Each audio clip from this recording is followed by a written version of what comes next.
জয়পুরহাটে বাজারগুলোতে কিছুটা কমেছে শাক সবজির দাম। আরো জানাতে সরাসরি যুক্ত হচ্ছেন আমাদের সহকর্মী রেজাউল করিম রেজা। রেজা, জনসাধারণের মধ্যে কি কিছুটা স্বস্তি দেখা যাচ্ছে?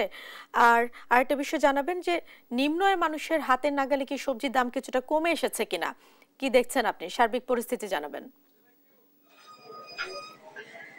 ধন্যবাদ জেসিকা। আমি এখন দাঁড়িয়ে আছি জয়পুরহাটের এই শহরের প্রতিদিনের যে বড় বাজার, এটা হচ্ছে মাসুয়া বাজার বা সাহেব বাজার বলে থাকে। এটা পৌরসভার সংলগ্ন আর কি। এবং জয়পুরহাট শহরের এবং আশপাশের যে সাধারণ ক্রেতারা এই এই বাজারে কিন্তু, এই মাসুয়া বাজারে কিন্তু প্রতিদিনই কিন্তু বাজার করে থাকেন। তো একটা বিষয় জানিয়ে রাখি যে এই রমজান পরবর্তী সময়ে এবং রমজানের আগে যে ঊর্ধ্বগতি বাজারের যে দামগুলো ছিল, যে কাঁচা সবজির বাজার, শাকসবজির বাজার, এই শাকসবজির বাজারে কিন্তু অনেকটাই স্বস্তি মিলেছে।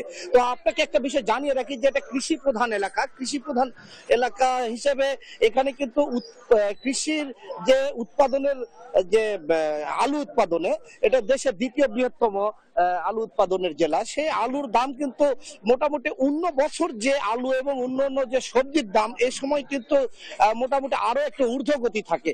তো এখন যেটা আমরা দেখতে পাচ্ছি যে আলু 15 থেকে 20 টাকা কেজি, টমেটো আপনার 20 টাকা কেজি।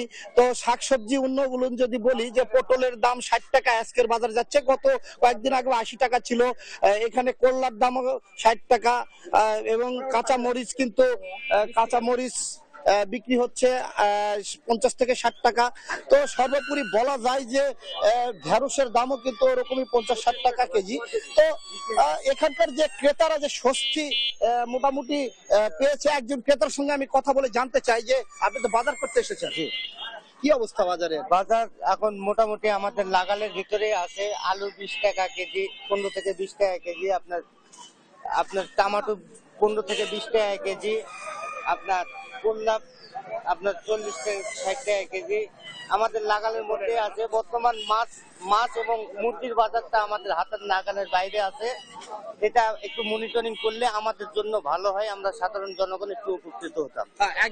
একজন এখানকার বিক্রেতার সাথে কথা বলে জানতে চাই। তা আপনি তো প্রতিদিন বাজারে কেনা বেচা করেন, কি অবস্থা এখন? কি সাড়া পাচ্ছেন? কেমন আপনার দাম কেমন? একটু সহনীয় পর্যায়ে আছে, ক্রেতারা স্বাচ্ছন্দ্য ভাবে ক্রয় করতে পারছে। এখন মনে করেন পটল যেটা চিকনটা 60 টাকা কেজি, মোটাটা চিকনটা 80 টাকা কেজি, মোটাটা 60 টাকা, করলা 50 টাকা 60 টাকা, কাঁচামরিচ ভালোটা 50 টাকা। ধন্যবাদ। তো একটা বিষয় জানিয়ে রাখি যে এখানে বাজার মনিটরিং এর জন্য যে জেলা প্রশাসক আফরোজা আক্তার চৌধুরীর সাথে আমি কথা বলেছি কিছুক্ষণ আগে। উনি কিন্তু এই রমজান থেকে শুরু করে এখন পর্যন্ত বাজার মনিটরিং উপজেলা পর্যায়ে নির্বাহী ম্যাজিস্ট্রেট একজন করে এবং জেলা পর্যায়ে প্রতিদিনই কিন্তু 2 জন নির্বাহী ম্যাজিস্ট্রেট এবং বিভিন্ন ভ্রাম্যমাণ আদালত পরিচালনা করে থাকে। তো বাজার মোটামুটি স্থিতিশীল আছে সবজির বাজারে। তো এই সবজির বাজারে এমন থাকলেই সাধারণ ক্রেতারা স্বস্তি পাবেন, এমনটি জানিয়েছেন। তো এই ছিল আমার জয়পুরহাট থেকে এই সবজির বাজারের সর্বশেষ পরিস্থিতি। আমি এখন স্টুডিওতে জেসিকার কাছে চলে যাচ্ছি। জেসিকা।